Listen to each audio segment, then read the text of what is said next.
go, he said, I think. We ain't been back in a while, so we got to play this.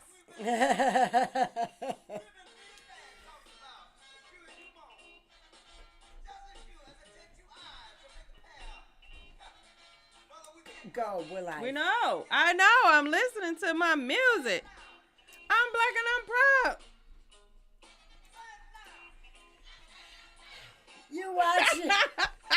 You watching Politics with the Princess live streaming on Facebook, YouTube, Twitch, and Twitter, and other top social media platforms. And you have the very beautiful, rambunctious, proud to be black Politic with the Princess Tashana Gill. So we are back live on Wjzz Cool TV, the coolest station in the world. I am Tashana. You are watching Politics with the Princess, and I have my lovely, vivacious co-host, Tracy P. Hello, it's good to be back. And we just got to listen to this just a little more. We don't own the rights to this, and this is James Brown. Say it loud. I am black, and I am proud. The right? hardest working man in show business, or at least he was. So, welcome. We have not been here in a while. We are returning from a long, what do they call it, Tracy? A hiatus. We'll call it a hiatus, right? And so, I mean, it's so much to talk about. It's so much to get into. I will have my phone sharing, you guys, because I want to share and let people know that we are back. We are back. And so you can call in at 313-355-6018. And we got a host of hot topics to talk about. We got a lot of stuff that's coming. Like, you guys, next year is a political year. So we got stuff coming there. And so let's just dive into it. What we always do is Friday. What do we give somebody? We need to give people a sense of inspiration to go through from this weekend into next week, Tracy. So it's Friday. Let's kick off with some inspiration. What we want to tell the people? I don't know. No inspiration? I don't know if it's inspiration. I know that since we've been off, off of the air for about 6 weeks. Yeah, we had to take a break. You gotta get the breaks in, people. I've seen a lot of things happening. And one of the things that I have been struggling with is, if you can do something, does it always mean you should do something? Oh, so you want to tell people inspiration just because you follow your gut, follow that morality. Morality. Right? Yeah, absolutely. A lot has been dealing with some hardcore ethics that has really shaken me to my core. Wow. That I have been struggling with. And one of the things that I have to say is that sometimes not doing something speaks a hell of a lot louder than actually doing something. Or sometimes with me, you've been around me for a while, and we'll say this. I would tell people, so the inspiration we would give people, follow your gut in that morality deep inside of you that lets you know, no, this is wrong. I shouldn't be doing that. Yeah. Although the rules say you can do this. You can do this and you can get away with it, right? Yep. Do you don't have to do it. No. You don't have to do it. No, it's nowhere written in a book that you have to do it, especially if it goes against your moral, your ethics. Because it's legal. You won't go to jail for it. Right. But do you do it? You have to wake up with yourself in the morning. You have to wake up with yourself in the morning. Be able to look at yourself in the mirror and not turn away because you don't like what you see. So I'm going to tell you something. You know, you've met my mother. So I have this fantastic mom that has taught me a number of things throughout my life. One, she has taught me to know when to walk away. And 1 million people, you guys, can be going right. Yep. 1 million people can be going right. You may be the only one going left. And that is okay. Because most people are followers. I will just tell people that most people are definitely followers. And, you know, that's just what it is. Most people are followers. So, that's what I would say. So we're going to kick in with a lot of good hot topics. One, before we went on thing, we just played a song, Say It Loud, I'm Black and I'm Proud, right? And so we're trying to share to people, to let people know that we are back and we are live and we are back and we are live. And we are back on Wjzz Cool TV, the coolest station in the world after our break. And so we're sharing as we're talking. But while we were on the break, I am the executive director of this organization called African American Leadership Institute. And we held, because I want to catch up on this Senate race, right? I can't even get it out of my mouth, right? The Senate race. And so while we were on break, we held a conversation, right? To talk about the race, to talk about how things are going. And we had a host of candidates there. We had actually Republican and Democratic candidates there, right? Alexandria Taylor, African-American woman running as a Republican in that Senate race, the U.S. Senate race, you guys, to unseat Debbie Stabenow. We also had, on the Democratic side, Leslie Love, Pamela Pugh, and I forget who else. I don't think Nazir showed up, the Republican candidate, which is fine. But the thing about that is it was a discussion about building back Black leadership. Yep. How do we build back Black leadership? Which means when you think about Michigan, what Black Michigander is actually leading Michigan? What Black person that we can go to say, we trust what you say, we believe what you say, we walking with you, that we don't believe that will sell us out and do all these things, that actually is for African Americans. You know what I'm saying? Mm-hmm. Yes, you as a senator or anything else, you represent others. But I want to say this. Other races, like I would say the Arab American community, when they have a person that's holding office, they make sure that they look out for their community while tending to other constituents. So I hate when people say, you know, the senator or the congressperson is not just for Black people. When we say this, let's talk about the 13th and the 14th. Well, the 13th and the 12th. We're now the 12th and the 13th. Congressional district. Mm-hmm. They are both held by non-African Americans. Both districts are the majority African American. Now I like Shri, I like Rashida Tlaib, but I'm stating facts that it's mostly African Americans, especially in the 13th, and the congressperson does not look like them. And so we don't have any African American in Congress. On the Democratic side, if you want to talk, and I know they say we have John James on the Republican side, but is he actually leading people in Michigan? You know, like, who is the African American leader in Michigan? We discussed at this conversation, you know, we brought up the history, the old guards, like you had Comey Young, you had Bob Millender, you had Richard Austin, the longest serving Secretary of State, African American in Michigan. You guys, it is said that they created term limits because of him. Do your research. And so, but where are the African Americans now? John Conyers, God rest his soul, is not with us anymore. So,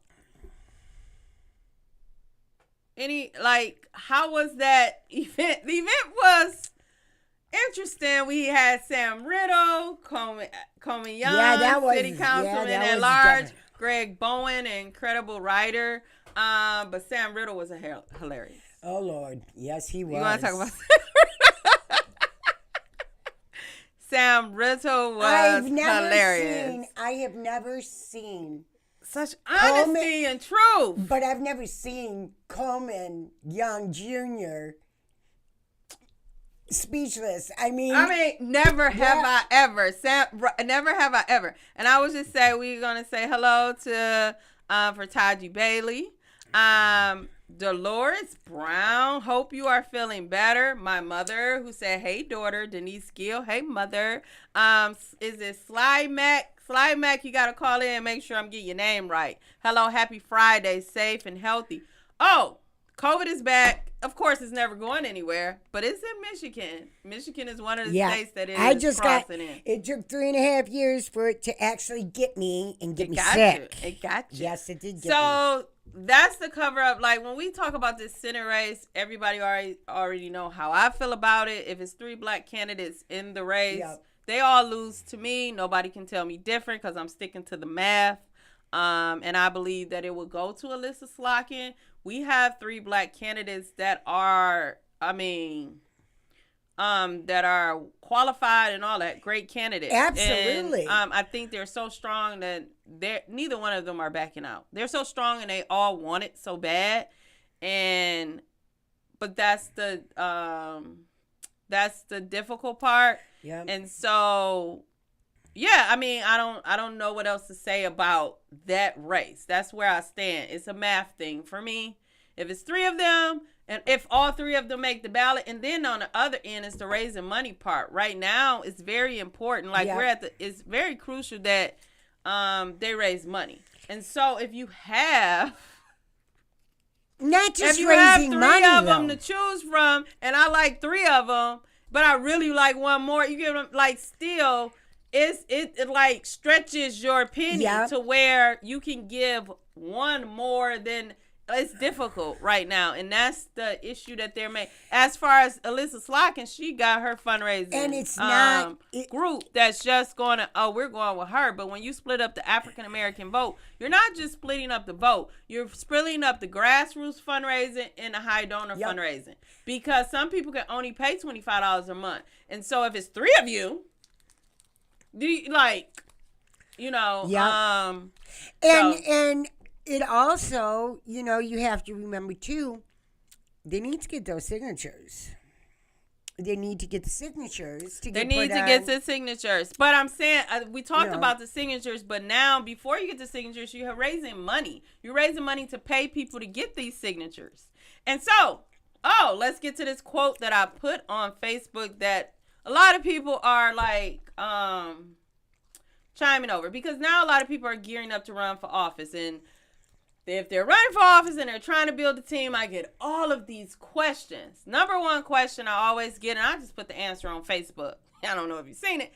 How do you let me go to it? It asks me, how do you make sure that your campaign has a good morale system? The morale is good, right? Mm-hmm. And it's a simple answer, Tracy. You're around me all the time, and people think it's like such a difficult answer. It's not a difficult answer. It's a simple answer. First of all, never forget who believed without pay. Yep. This is so important and crucial on campaigns or building or doing movements or anything. Mm-hmm. The person that first believed and that is with you, just because of point of belief, the power of belief is fantastic. Yep. It's more important than pay. So if somebody believed in something that I'm doing and they with me, they're going to bring resources to me because we believe. Like, we all have the same belief system, and we're about to move the world, right? Yep. We about to shake this town. The thing is, now we start raising the money for the campaign or for the initiative, whatever we're doing. And so the head of the campaign says, well, we need a campaign manager. Boom, let's go outside and get this. Or we need a field director. Boom, let's go outside and get this. Now, I'm not saying in all cases you don't have to do that, but you may just have those people in that circle right now. Yep. You may want to talk to them first, analyze them, see what they're good at, see what they're not, because they've probably already been doing the job. But if y'all all sitting around and you know it's no campaign manager in the room and you know that they can't do this job, then you go outside, right? Yep. But before that, you look inside for those believers that did it without pay. I want to pay the person that was there for me and didn't want anything before I go pay somebody that's there for money. Because when the campaign or the initiative or whatever is going down the tube, they are still there on the boat believing.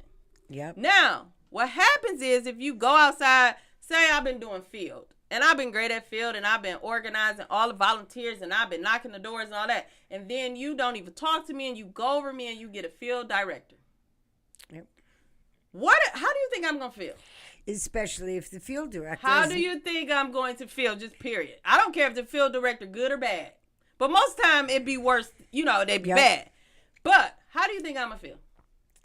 That you are not valued. I'm going to feel devalued. Yep. Do you think I'm going to bring the same energy to that campaign? Nope.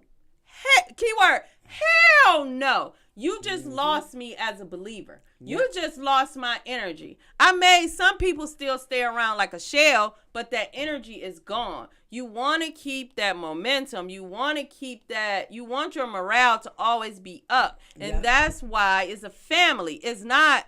I know people sometimes think, they don't even think about this because they don't do it on purpose. Some people do it on purpose and most people don't. But they're not thinking about the morale of the team, about the inspiration. They think if I get this great campaign manager that they say is great, they can change the game and help me win. No, it's a group of people. Most campaigns can be ran without a campaign manager. Yep. For example, state rep race. You get what I'm saying? Like, for the most important things in a campaign are fundraising and field, especially in the beginning when you need signatures for something. I don't need a campaign manager standing there watching. If the campaign manager can't do field and get petitions like everybody else, what's the point? What is the point of you? And what is the point of you? Here's another thing too. All right, that a lot of not just candidates, but you're talking ballot initiatives also, that they will go ahead and they will hire somebody from another state. Which is another stupid move. That is so stupid to me because the person from out of state is coming in and they have to find a person in state to drain all their resources and ask them, hey, where do I go? Hey, what do I do? Hey, how do I do this? Hey, do you know this person? Hey, do you know that person? And so what is the point of you?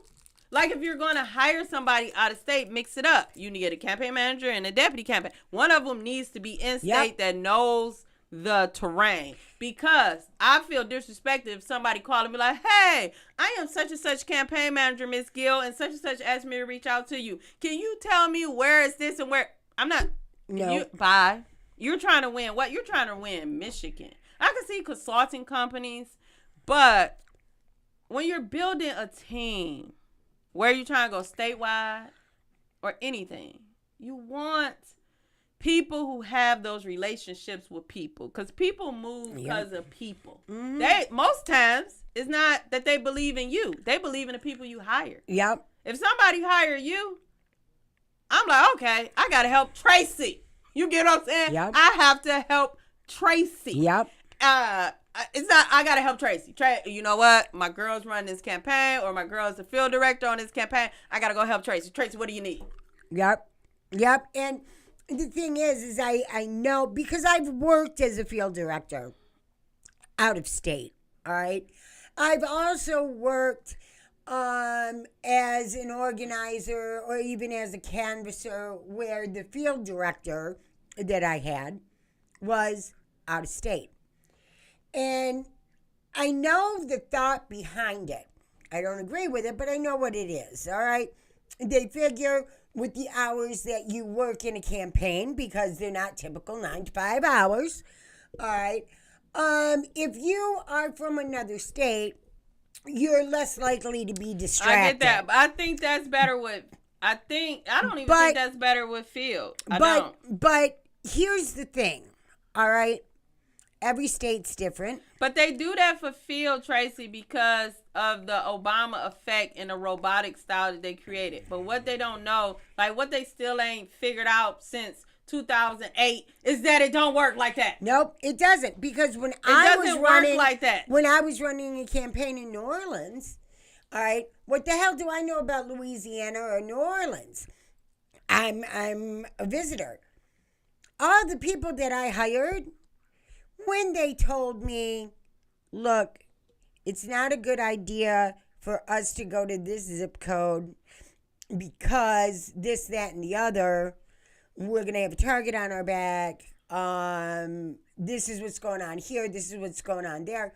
I have to trust my canvassers that actually live there. I agree. All right. And which I did. All right, if you're telling me that this is a safety issue, I'm yanking that zip code. And I don't really care what the state director thinks because she's not from the state of Louisiana either.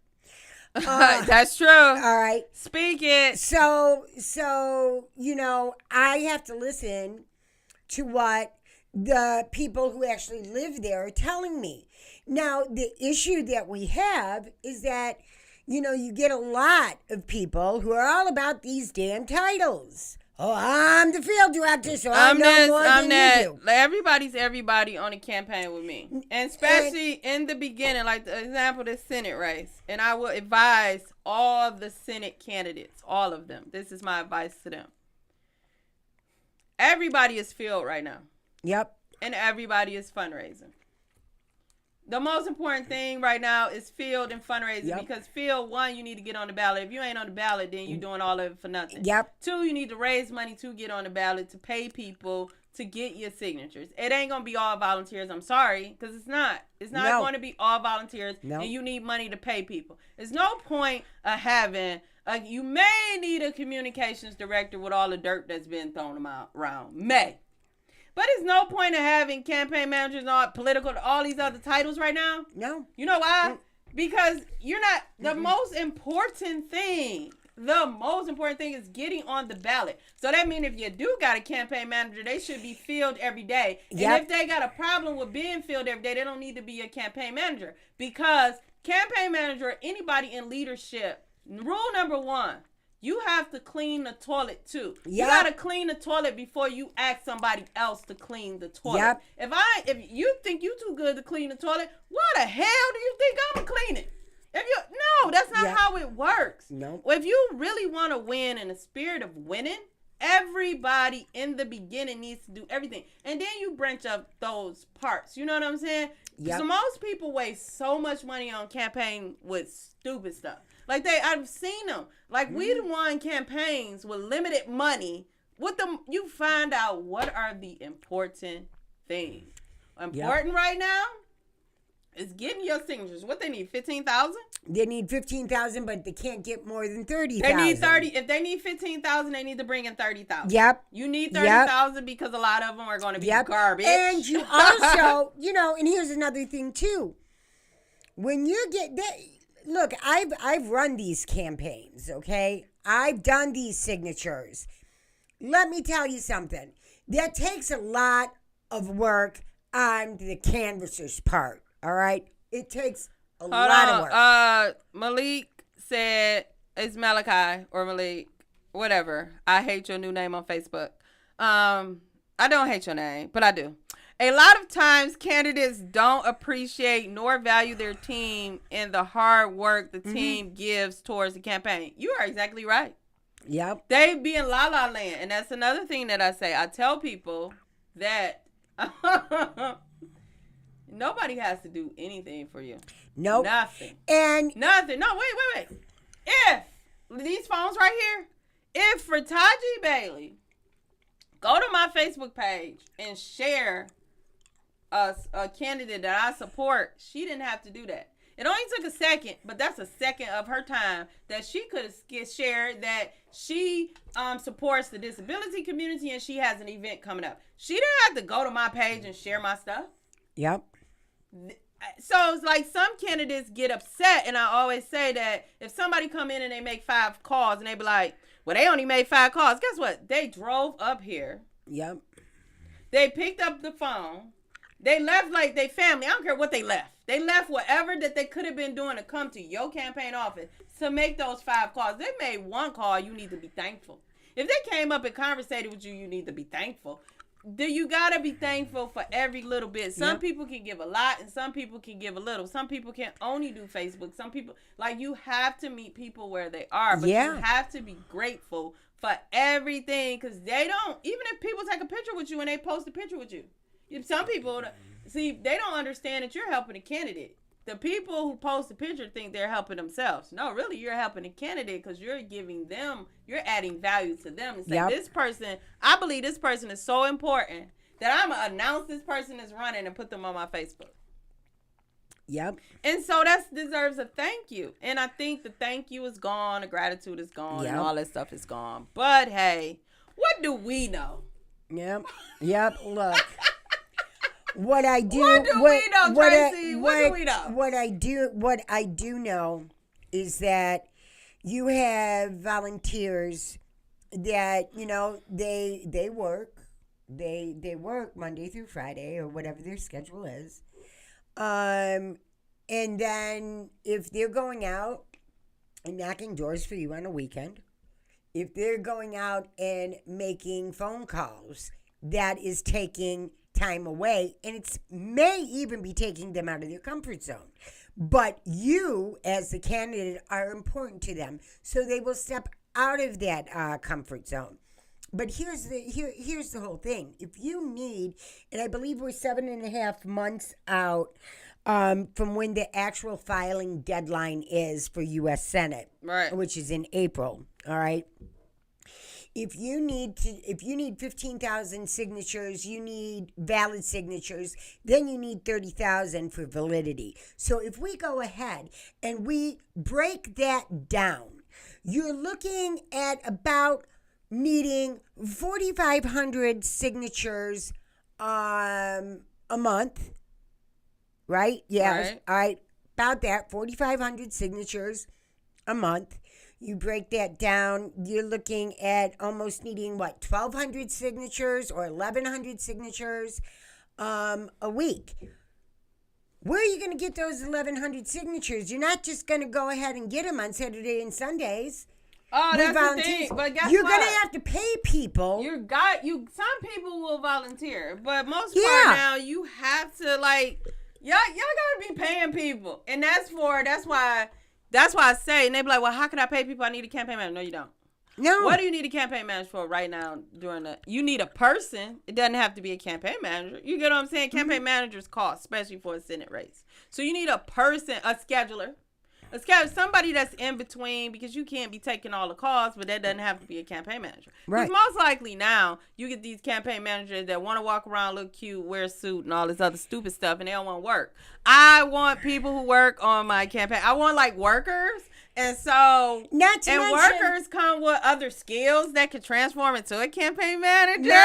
Not to mention, when you're out there having to go ahead and get those signatures, that is going to, because the candidate can't be everywhere at once, the candidate needs people that is going to go ahead and be able to talk to the people about who they are. Why should we nominate so-and-so? So the moral of the story before we go to the next topic is this. We have a Senate race. A very important Senate race in Michigan. Right? And I say that smiling because I'm nervous. Very, very important Senate race. Republicans almost took it twice. Mm-hmm. Twice, not once, twice. Yep. Right? Yep. Not once, twice. And so we need people who are thinking more strategically. Mm-hmm. And so now and it breaks down. You got 3 African Americans. Yep.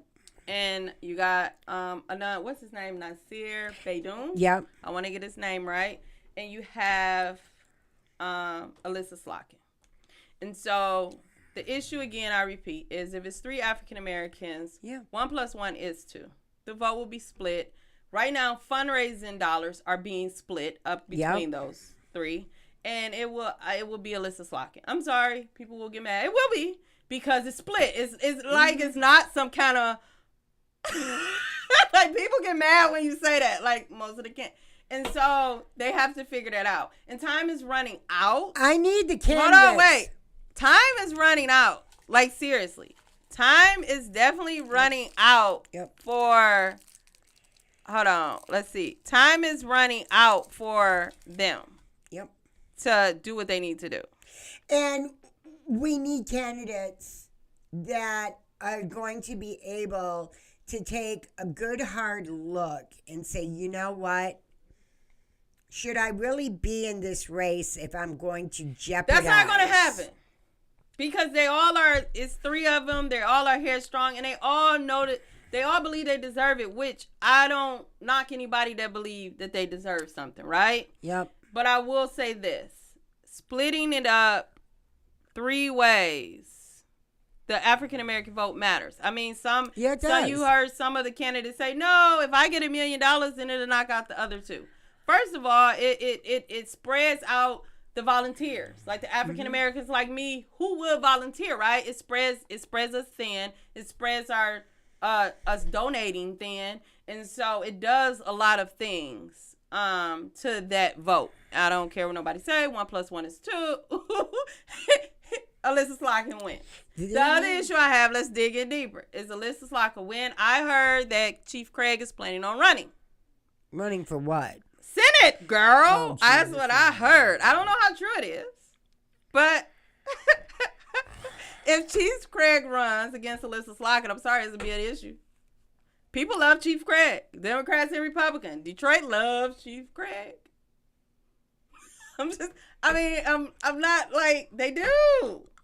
And so it's different from a John James. It's Chief Craig, the protector of the city. What was he? The Hollywood cop or the Hollywood chief or something like that. Like, he is. And so that's another. No, that was Gil. No, it's Chief Craig. First it was Gil Hill a long time ago because he was in a movie. Yep. But Chief Craig, yes. And so that's an issue if he gets in there. So you got Alyssa Slotkin. And so will you have African Americans that are upset because none of the African American candidates won? You got Alyssa Slotkin. And will they vote for Chief Craig if he's in a race? And then you got the other narrative. It is a presidential race where people expect everybody to come out on a presidential race. But this is the second term, so most people might not be as into it. And also, most people are not as into Biden. So next year, you guys, is going to be, I'm smiling because I'm so nervous. It is going to be, I'm not going to cuss because I want to say a it show. It's going to be difficult here in Michigan. Yep, it sure the hell is, because if we don't end up with, and this is my personal opinion, if we do not end up with a black candidate on the ballot. What if you end up with a black candidate on the ballot with the Republican side? You know what? See? So you can't say you say on the Democratic side, we don't end up. My thing is this. With Alyssa Slotkin, I think who is her African American outreach? Now you move on into that, right? Who is her African American outreach? Is she reaching out to African Americans? That's very important for next year. Like that stuff should be starting now. Who is going to be bringing Alyssa Slotkin into the city of Detroit to meet people she needs to meet? Just like when Gretchen Whitmer ran the first time, you had a team. We had a, and I'm thankful for that team. Oh my God, I'm thankful for that team. So we had a super duper black team, like an African American team that throughout Wayne County. I don't want to miss a name, but God rest his soul, Benny Napoleon. You got the great Warren Evans that's here, the executive. You got, it was Brian Banks.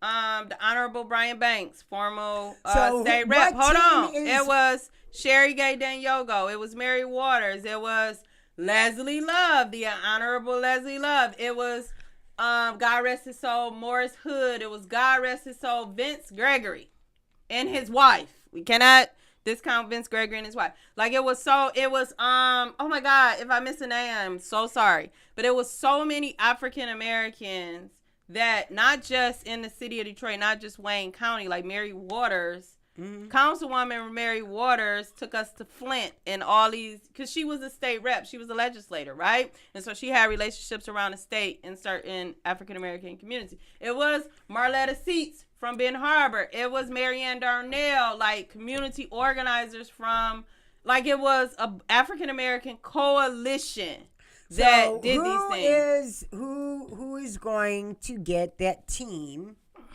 of black leaders for Alyssa Slotkin? Who is going to be taking Alyssa Slotkin, around to meet? Because when you're talking about winning a race, it needs to start now. Like it should have already started, but it needs to start now, because what I don't want when we have to win next year, because we have to win. And so what I don't want is like people feel like, oh, now you're coming. And maybe it's already starting and we're just not there, right? So I don't want to say it's not starting. But yeah, I mean, that has to happen, because if all three of the African Americans get their signature and they're on the ballot, the vote is split. It will be Alyssa Slotkin. So like try to think ahead. Yep. Now, if it's only one of them on the ballot, like say it's a Hill Harper, or even say it's a Pamela Pugh, or say it's a Leslie Love, because Leslie Love is working her butt off. Just so you know, we were at, where were we? Dang, it was something. Oh, the Labor Day parade. Leslie Love, I didn't even speak because she was so busy, was getting signatures early in the morning all through the day. That's like working. Leslie Love was out there with her team because it was for the Labor Day parade. It was nice. Yep. It was nice to be back. Yep. And it was huge to where it was so many people from so many different counties throughout. It was labor from all over the state of Michigan. Yep. And Leslie Love was definitely taking advantage of that with her group. Now, she may be the underdog. She may be the underdog. I look at her as the underdog because, you got Hill Harper, who has his money. You got Pamela Pugh, who's raising money. You got Leslie Love, who's considered the underdog, but her work ethic is out cold. Like, Leslie Love will outwork your buddy. You don't see her coming. And so she was there, like, collecting. Yep. She took advantage of that county thing. I can say that. And so, like I said, this race is interesting to me. And how do I feel about it? I think I've moved on already. Oh, see, no, I'm stuck. I moved on. I'm not stuck. I moved on because I moved on the Democratic side. Like, because although I would do what I can, right? But I don't want to put 1,000% of energy in something. Like, if it's all three of them, they're going to lose. And so time is precious. And it comes back to, just because you can do something doesn't mean you should do it. Right. Like you said, this is math problem. It's a math problem. And I wish that candidates would go ahead and be able to step back and think about, well, what would be good for everybody. Yeah. If they all meet, but and if that means that one of the candidates have to go ahead and say, look, how about we go ahead and do this? Let's combine our efforts. I'm going to go ahead and pay you to be part of my team. That's not going to happen. Anyway, so Look. You're watching Politics with the Princess on Wjzz Cool TV, the coolest station in the world. I am Tashana, the political princess, and I have the great Tracy Peas, where you can see Tracy Peas if you log on to Wjzz Cool TV. You can watch us on Facebook, Instagram, Twitch, Twitter, blah, blah, blah, blah. And so let's get into something like more exciting. Like super exciting that's coming October the 1st. And like I said earlier, I'm the executive director of this fantastic organization called African American Leadership Institute. And we have something called the African American Leadership Awards, right? And so with the African American Leadership Awards, it used to be a thing in February. But now we moved it to Juneteenth, and now we're doing it October the 1st, because a lot of other award shows came along and they all are no, and so we moved it to October the 1st, right? And so this year, when we first started, it was at Lear Corporation. It has grown. We moved on to the African American Museum. We were the first ones to do an event at the Music Hall Amphitheater outside during COVID, and now we have moved on to the beautiful, magnificent DIA because we need more space, and the DIA is a dream scent. It's beautiful, and so it's one of the largest African American award shows in Michigan. I think it's the largest, and it's so packed. It's over 1,000 people every year, elected officials, grassroots organizers. And if you want to know more, go to www.myblackleader.com. www.myblackleader.com. And this year, like, one of our honorees will be honoring Jessica Karen Moore, who has always joined us, but this year she's getting honored. We have the young lady from Channel 2 News is one of the co-hosts, Miss Woods. I forgot her first name. Gotta get my phone. Can you get my phone? Yeah. And so this right here is like absolutely incredible. And so with the African American Leadership Institute, we'll be honoring grassroots leaders and all that good stuff. Tracy Peas is going to help us.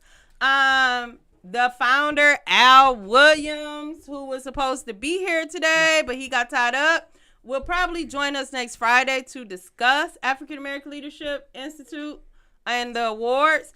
But it is October the 1st, you guys. You do not want to miss this. You want to go get your tickets at www.myblackleader.com. And it's videos. It's tons of videos on there to tell you what this is about. Tracy, do you want to? And some of the nominees are like fantastic. So while Tracy talks about it, some of the nominees, like we got Laura Dickerson, who's been nominated for like 3 different awards. We have, can we name some more?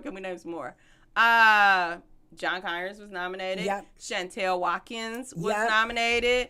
And so here, the different awards are Net Rainwater, Grassroots Organizer of the Year, Michigan Black Leader of the Year, Woman of the Year, Political Strategist of the Year, and the African American Leadership Institute, basically, the awards, the purpose. And like I said, if you go to the website, you'll see videos that say what it does. Because, like me saying it now, it doesn't really do it any justice, but I'll try.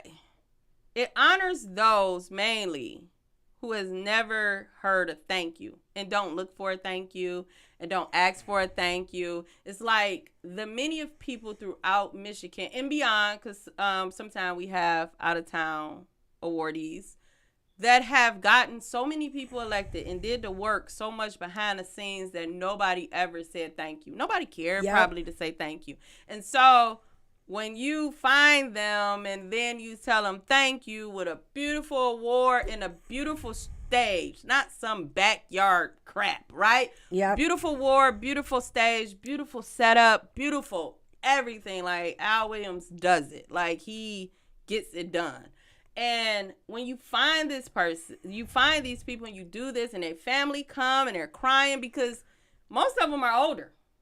Now we got Emerging Leader of the Year and all of that stuff, right? But I'm saying when you find it like Jewel that did all these incredible things like the icons and never heard a thank you and their family is there, And they like, somebody remembered. Yep. Somebody said thank you. Wow, I didn't think nobody knew that I was in the back doing all of this, right? Yeah. And that in the model of African American Leadership Institute is to share history to help create history. And so by sharing that history, it empowers an organizer. Like in the room, we're going to do the passing of the torch. That is an event before the award show. And it is where the past nominees meet the past awardees, meet the future nominees. And the past awardees are in this room and they're telling their stories about how they began and all of that. And I'm guarantee you, every time, so many friendships, so many partnerships, so many people that left there doing business. It's so many young emerging leaders in there that have found mentors in there and clung to them. And after it, like, they become great. Like we have Jules Jones and Garland Gilchrist was awarded this before he was LG, like after he ran for the city clerk's race. And it's just fantastic. Like, it's good to be a part of this, but it's good to see, the most important thing I like to see people cry, because they be so shocked. Because they be like, oh. Yep. You know, like, make people cry. Yep. You make people cry. And so, maybe if you probably can, we have Al Williams on the phone. I'm going to press speaker and see what he says about the African American Leadership Awards. Al, are you there? I am. Do you want to talk to Politics with the Princess fans to say something about the Leadership Awards? You know, you were supposed to be on the show, but, you know, you didn't. So, tell us about the African American Leadership Awards. Hello? Yeah, I'm here. So, the 10th Annual African American Leadership Awards is been a long time coming. We've done this for a number of different times. We started at Lear Corporation 10 years ago at their headquarters, and we've grown from there to Charles H. Wright Museum to Music Hall now. This year it'll be held at the Detroit Institute of Arts, the phenomenal and historical Detroit Institute of Arts. And of course the African American Leadership Awards is about the importance of sharing history to make history, which is really all about inspiring, taking the stories of the past and the present to inspire leaders of tomorrow. At the end of the day, you can find African American leaders everywhere, all over this state, in many different institutions, from business to politics, communications, education. We have education. I forgot about that. You have African American leaders everywhere, and so it's important for us to, recognize those leaders. Those who are filling in the gap, whether they want the recognition or not, whether they've been elected or not, whether they have started a business and hired 100 people or not, or whether they've been precinct delegates and grassroots leaders or not. Those stories are important. They're important to not only inspire the next generation, but they're important to tell our story as African American people from the state of Michigan and beyond. There's an old saying that says that nobody hears the story of the lion because the hunter always wins. It comes back to tell his story. Well, African Americans have been lions and hunters, and we need to make sure that those stories are told to inspire the next generation of business leaders, community leaders, elected officials, and beyond. And just one quick story to help you understand why we got this started. Years ago, I was running a statewide campaign for a guy running for Secretary of State, and everywhere we go, we would talk about the first Black or first African American Secretary of State in the state of Michigan. A lot of people don't know that we've had one. His name was Richard Austin. Not only was he the first African American statewide elected official, the first African American state or Secretary of State in the country, but he was also the longest serving Democratic candidates or Democratic elected officials in the state. Was he the longest serving African American or no? Is that John Conyers? He was one of the longest serving African American elected officials in the state of Michigan. John Conyers was the longest serving U.S. congressman. Oh, okay. But Austin, who was one of the longest serving African American elected officials in the state that represented the state. Okay, so we only have 2 more minutes and we gotta go. Could you tell them where to get tickets? I've shouted the website out a number of times. Also, you will see if you hear this voice, but you can see his picture on the website to see who the hell is this calling in, right? At what's the website, Mr. Williams? www.myblackleader.com. That's miblackleader.com. So it's myblackleader.com, and we have to go. Thank you for watching Politics with the Princess, and we will see you next time. Song of choice, Mr. Williams, is Say It Loud. I'm black and I'm proud. Say it loud. I'm black and I'm proud. Hold on one second.